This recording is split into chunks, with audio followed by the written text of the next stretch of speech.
अस्सलाम वालेकुम साथियों, नई वीडियो के साथ हाजिर हूँ। चैनल पे नए हैं तो चैनल को कर लें सब्सक्राइब। छिपकलियों को कमरे या किचन से दूर भगाने के लिए कमरे में मोर के चंद पर रख दें या फिर गुलदान में मोर के चंद पर रख दें। इस तरह छिपकलियाँ कमरे में नहीं आएंगी। इस्तेमाल शुदा पत्ती को फेंकने की बजाय मलमल के कपड़े में बांध कर इससे बर्तन धोए तो बर्तन एकदम नए और चमकदार हो जाएंगे। जिस्म का कोई हिस्सा जल जाए तो थोड़ा सा सादा पानी लेकर इसमें चीनी डालकर एक गाढ़ा महलूल बना ले और इस महलूल को जले हुए हिस्से पर लेप करें। इससे जलन का खात्मा हो जाएगा। अगर दही खट्टे को मीठा करना हो तो दही को एक मलमल के कपड़े में डालकर मलमल के कपड़े को हल्का हल्का दबाएं ताकि दही में मौजूद सारा पानी निकल जाए।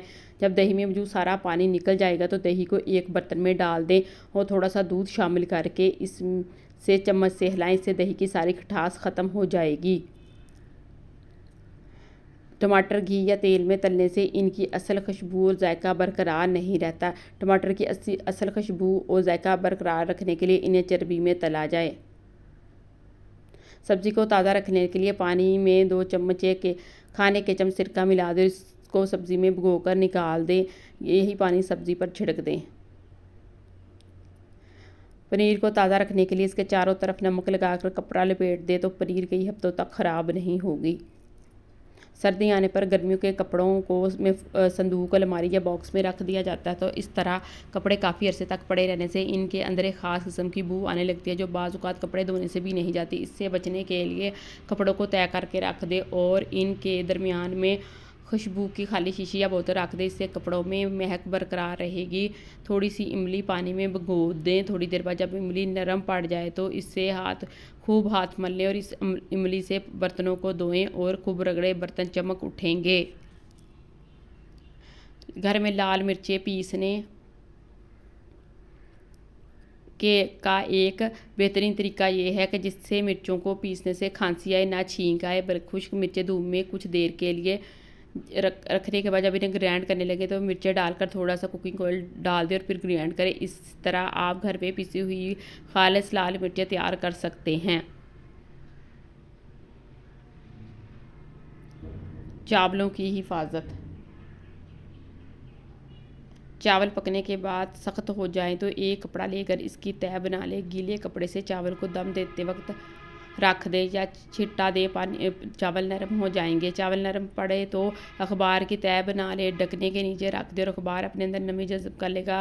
अखबार हटा दें, पंखे के नीचे रख दें, चावलों की नमी दूर हो जाएगी। इन्हें चावल पकने के बाद चिपकने लगते हैं तो नमक लगा कर रख दें। गैर पीच के चावल पकाने के लिए चावलों को अच्छी तरह साफ़ करके 2 घंटे पहले भिगो कर रख दें। फिर देचकी में इतना पानी डालें कि चावल इसमें डूब जाए। फिर चूल्हे पर रखें। जब पानी उबलने लगे तो चावल मिलाकर इतना पकाएं कि पानी सूख जाए तो फिर 10 मिनट दें और चावल तैयार है। उबले हुए चावल निखारने के लिए चावल उबालने के बाद इसमें 1 चमचा घी मिला दें। इस तरह उबलते हुए चावल अलग अलग होंगे। अगर उबले हुए चावलों में नींबू का रस डाल दें तो चावल सफ़ेद और खुश जायका हो जाएंगे। इसके लिए ये भी ज़रूरी है कि नींबू का रस चंद कतरे डाल दें।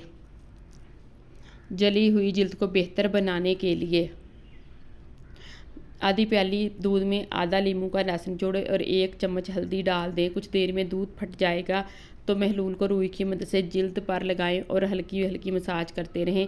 रोज़ाना 1 मरतबा अमल करने से चंद ही दिनों में फ़र्क महसूस होने लगेगा। एलर्जी भगाएं। जब छींक का सिलसिला शुरू हो जाए तो नाक से बेतहाजा पानी बहने तो सफ़ेदे के 4-5 पत्ते लेकर हथेलियों पर मसलें। फिर इन हथेलियों को नाक के करीब लेकर लंबे लंबे सांस लें। तकरीबन 15 मिनट ऐसा करें। ये ही अमल 4-5 दिन मुसलसल करें या जब तक आराम ना आ जाता हो इस अमल को दोहराएं। इस अमल को जारी रखें।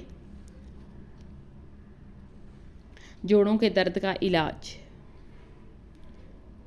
कद्दूकश की हुई ताज़ा अदरक को 1 प्याली उबलते पानी में मिलाकर पकाने से गैंठिए का दर्द ख़त्म हो जाता है और तबीयत में ताज़गी जाती है। थर्मस में चाय की तरह बनाकर रख लें और दिन में 3 दफ़ा इस्तेमाल करें।